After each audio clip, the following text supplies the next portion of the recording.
Göygöldə ölümlə nəticələnən ağır yol qəzası baş verib. Hadisə Göygöl-Toğanalı Kəlbəcər yolunun rayonun Toğanlı kəndindən keçən hissəsində qeydə alınıb. Belə ki, hərəkətdə olan Niva markalı minik maşını idarə etmədən çıxaraq yol kənarındakı dərəyə aşıb. Qəza zamanı avtomobil ciddi deformasiyaya uğrayıb.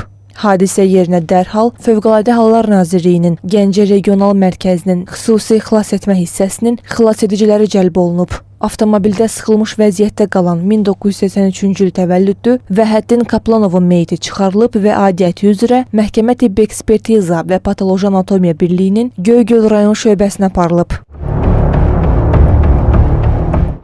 Qəza zamanı avtomobildə olan daha 3 nəfər 1988-ci il təvəllüdlü Murad Məmmədov, 1991-ci il təvəllüdlü Şamxal Abbasov və 1985-ci il təvəllüdlü Nəsimi Həsənov dərhal təcili tibbi yardım maşınları ilə xəstəxanaya çatdırılıb. Yaralılara ilkin tibbi yardım göstərildikdən sonra vəziyyətləri nəzərə alınaraq Gəncə şəhər Birləşmiş Xəstəxanasının tabeliyində olan Abbas Səhət adına xəstəxanaya köçürülüblər. Hazırda onların vəziyyəti orta ağırdır.